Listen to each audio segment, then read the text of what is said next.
दोस्तों, क्या आपने कभी सोचा है इस ब्रह्मांड के बनने से पहले क्या था?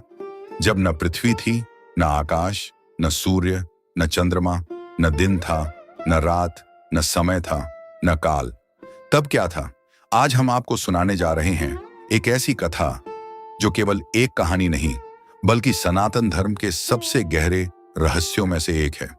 यह कथा है उस सत्ता की जिसका कोई जन्म नहीं हुआ, जिसकी कोई मृत्यु नहीं, जो समय से भी परे है, जिसे संसार भगवान शिव के नाम से जानता है।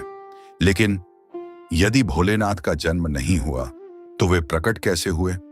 यह रहस्य जानने के लिए हमें चलना होगा सृष्टि के आरंभ से भी पहले, उस समय में जब कुछ भी नहीं था। महान शून्य, चारों ओर केवल अंधकार था। इतना गहरा अंधकार कि प्रकाश का नामो निशान तक नहीं था। न कोई दिशा थी, न कोई ध्वनि, न कोई गति। सब कुछ स्थिर था। ऐसा लगता था मानो स्वयं समय भी सो गया हो। लेकिन उस शून्य के भीतर एक चेतना विद्यमान थी, एक ऐसी चेतना जो सृष्टि के जन्म की प्रतीक्षा कर रही थी। और फिर अचानक ब्रह्मांडीय जल में हलचल हुई। धीरे धीरे उस अनंत जल पर एक दिव्य प्रकाश दिखाई देने लगा। उस प्रकाश के बीच एक अद्भुत दृश्य प्रकट हुआ। एक विशाल शेषनाग, हजारों फनों वाला दिव्य नाग, और उसके ऊपर योग निद्रा में लेटे हुए थे भगवान विष्णु। उनका मुख शांत था, उनकी आंखें बंद थीं। ऐसा प्रतीत हो रहा था मानो संपूर्ण ब्रह्मांड उनकी श्वासों के साथ धड़क रहा हो। समय बीतता गया। फिर एक दिन भगवान विष्णु की नाभि से एक छोटी सी प्रकाश किरण निकली। वह प्रकाश बढ़ता गया और देखते ही देखते एक दिव्य कमल में बदल गया। कमल धीरे धीरे विशाल होने लगा, इतना विशाल कि मानो उसमें पूरा संसार समा जाए। फिर उस कमल के मध्य से एक दिव्य पुरुष प्रकट हुए। चार मुख, चार भुजाएं, तेजस्वी स्वरूप, असीम ज्ञान का प्रकाश। वे थे ब्रह्मा। ब्रह्मा सोचने लगे, मैं कौन हूं? मैं कहां हूं? मुझे किसने बनाया? यह स्थान कौन सा है? चारों ओर केवल जल था और था असीम सन्नाटा। ब्रह्मा ने ऊपर देखा, कुछ नहीं। नीचे देखा, कुछ नहीं। दाएं बाएं देखा, कुछ नहीं। उनके मन में बेचैनी बढ़ने लगी। ब्रह्मा ने सोचा, यदि मेरा अस्तित्व है तो अवश्य किसी ने मुझे बनाया होगा, लेकिन वह कौन है? उन्होंने कमल के तने को देखा। वह नीचे कहीं दूर जा रहा था। ब्रह्मा ने निर्णय लिया, उन्हें अपने जन्म का रहस्य जानना ही होगा।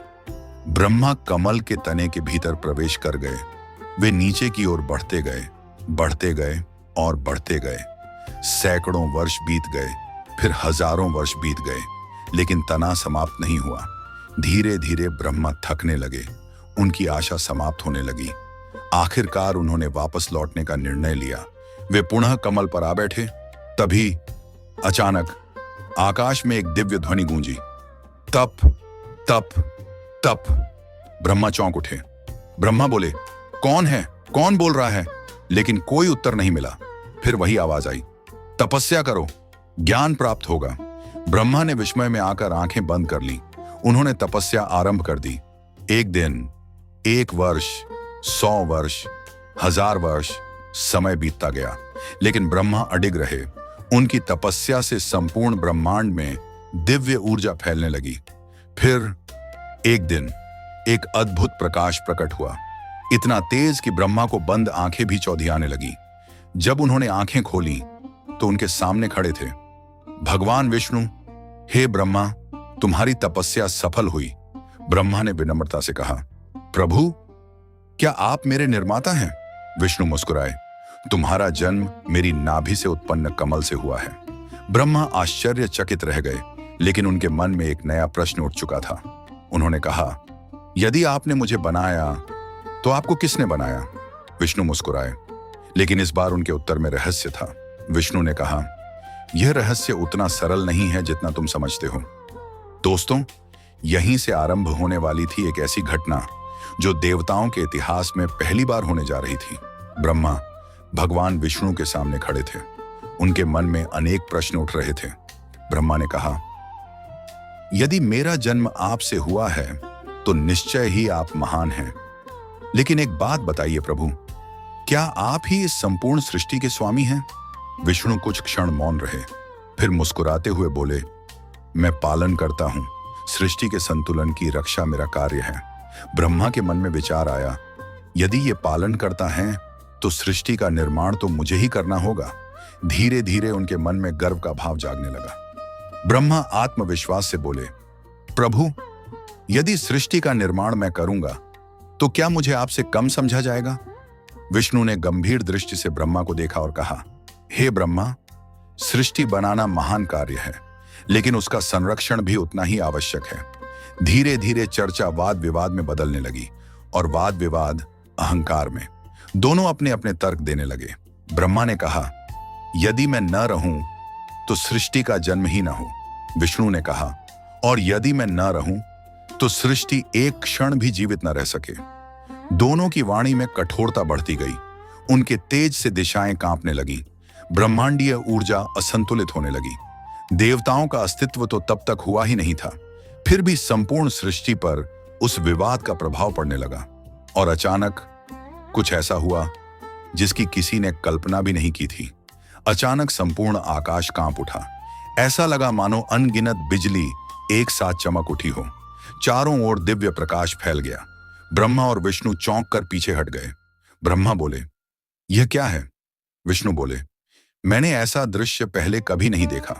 उन दोनों के मध्य एक विराट अग्निस्तंभ प्रकट हुआ। वह अग्नि साधारण नहीं थी। उसका प्रकाश करोड़ों सूर्यों के समान था। उसकी ऊंचाई आकाश से भी परे जा रही थी और उसका आधार नीचे अथाह गहराइयों में खोया हुआ था। वह न अग्नि थी, न प्रकाश, न ऊर्जा। वह कुछ और ही था, कुछ ऐसा जो शब्दों से परे था। दोनों देवता उस स्तंभ को आश्चर्य से देखते रहे। ब्रह्मा ने कहा, क्या यह किसी देवता का स्वरूप है? विष्णु बोले, शायद यह कोई स्वयं परम सत्य है। लंबे विचार विमर्श के बाद दोनों ने निर्णय लिया। ब्रह्मा जी ने कहा, मैं ऊपर जाकर इसका अंत खोजता हूं। विष्णुदेव बोले, और मैं नीचे जाकर इसका मूल ढूंढता हूं। दोनों सहमत हो गए। ब्रह्मा ने दिव्य हंस का रूप धारण किया। उनके विशाल पंख फैल गए और वे ऊपर की ओर उड़ चले। उधर विष्णु ने वराह का रूप धारण किया और अग्नि स्तंभ के नीचे की ओर बढ़ गए। 1000 वर्ष बीते, फिर हजारों वर्ष और बीत गए, लेकिन अंत नहीं मिला। ब्रह्मा उड़ते रहे, उड़ते रहे, उड़ते रहे, लेकिन स्तंभ समाप्त नहीं हुआ। उधर विष्णु नीचे जाते रहे और नीचे और नीचे जाते रहे, लेकिन आधार नहीं मिला। अंततः विष्णु रुक गए। उन्होंने गहरी सांस ली। विष्णु ने सोचा, मैं असफल रहा, मैं इसका अंत नहीं खोज पाया।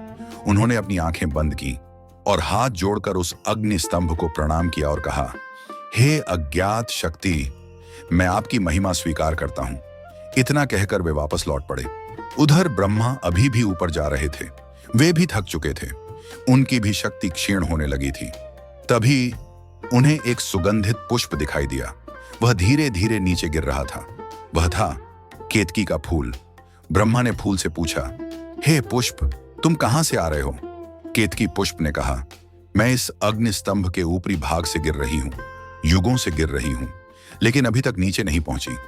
यह सुनकर ब्रह्मा चौंक उठे। उनके मन में विचार आया, यदि यह पुष्प साक्षी बन जाए तो मैं स्वयं को विजयी घोषित कर सकता हूं। ब्रह्मा ने कहा, हे केतकी, क्या तुम मेरे लिए साक्षी बनोगी? केतकी ने पूछा, किस बात की? ब्रह्मा बोले कि मैं इस स्तंभ के शीर्ष तक पहुंच चुका हूं। केतकी कुछ क्षण मौन रही, फिर सहमत हो गई और यहीं एक छोटी सी भूल हो गई जो आज युगों तक स्मरण की जा रही है। कुछ समय बाद ब्रह्मा और विष्णु दोनों वापस लौटे कर उस स्थान पर मिले जहां से उन्होंने यात्रा शुरू की थी। विष्णु बोले, मैं अंत नहीं खोज पाया। उनकी आवाज में विनम्रता थी, सत्य था। फिर ब्रह्मा जी आगे बढ़े और बोले, मैं शीर्ष तक पहुंच गया था और यह केतकी पुष्प इसका प्रमाण है। केतकी ने सिर झुका दिया। एक क्षण के लिए संपूर्ण ब्रह्मांड मौन हो गया। फिर अचानक वह अग्नि स्तंभ कांपने लगा। भयंकर गर्जना हुई, बिजली की कड़की, प्रकाश पहले से भी अधिक प्रचंड हो गया। दिशाएं थर्रा उठीं, काल जैसे रुक गया और फिर अग्नि स्तंभ के मध्य से प्रकट होने लगी एक दिव्य आकृति, एक ऐसा स्वरूप जिसे देखकर स्वयं देवता भी विस्मित हो जाएं, एक ऐसा तेज जिसके सामने सूर्य का प्रकाश भी फीका पड़ जाए, एक ऐसी शक्ति जिसके सामने समय भी नतमस्तक हो जाए। जटाओं में बहती दिव्य गंगा, मस्तक पर अर्धचंद्र, 3 नेत्र, गले में सर्प, नीलकंठ त्रिशूलधारी स्वयं महादेव प्रकट हो चुके थे। अनंत अग्नि स्तंभ के भीतर से प्रकट हो रही वह दिव्य आकृति अब स्पष्ट दिखाई देने लगी। ब्रह्मा और विष्णु विस्मय से उस ओर देख रहे थे। उनकी आंखों में आश्चर्य था, हृदय में श्रद्धा थी और मन में एक ही प्रश्न, ये कौन है? अचानक संपूर्ण ब्रह्मांड में एक दिव्य नाद गूंजा, डम डम डम डम। उस ध्वनि के साथ ऐसा लगा मानो समय स्वयं थम गया हो। ग्रह, नक्षत्र, दिशाएं, तत्व सब कुछ उस दिव्य स्वर के सामने नतमस्तक हो गया। और फिर अग्निस्तंभ से पूर्ण रूप में प्रकट हुए भगवान शिव, व्याघ्र चर्म धारण किए हुए, हाथ में त्रिशूल और मुख पर अलौकिक शांति। उनकी आंखों में सृष्टि का आरंभ भी था और प्रलय का अंत भी। ब्रह्मा और विष्णु अवाक रह गए। अनायास ही उनके हाथ जुड़ गए। भगवान शिव ने पहले विष्णु की ओर देखा। उनकी दृष्टि में करुणा थी। भोलेनाथ गंभीर स्वर में बोले, हे विष्णु, तुमने क्या देखा? विष्णु ने सिर झुका लिया। विष्णु ने कहा, प्रभु, मैंने आपके इस दिव्य स्वरूप का अंत खोजने का प्रयास किया, लेकिन मैं असफल रहा। मैं आपकी सीमा नहीं जान पाया। कुछ क्षण मौन छा गया। फिर महादेव के मुख पर मुस्कान उभरी और वे बोले, हे विष्णु, तुमने सत्य कहा और सत्य ही धर्म का आधार है।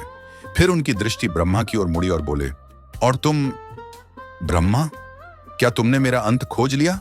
ब्रह्मा के चेहरे पर घबराहट दिखाई दी, लेकिन अहंकार अभी पूरी तरह समाप्त नहीं हुआ था। ब्रह्मा बोले, हाँ प्रभु, मैं आपके शिखर तक पहुंच गया था। यह केतकी पुष्प उसका प्रमाण है। केतकी पुष्प भी मौन खड़ा रहा। कुछ क्षण के लिए पूरा वातावरण शांत हो गया। फिर महादेव का तीसरा नेत्र चमक उठा। घोर गर्जना हुई और शिव गंभीर स्वर में बोले, ब्रह्मा, तुमने असत्य कहा है। यह सुनते ही ब्रह्मा कांप उठे। जिसका आदि और अंत स्वयं काल नहीं जान सकता, उसे तुम कैसे जान सकते हो? ब्रह्मा की दृष्टि झुक गई।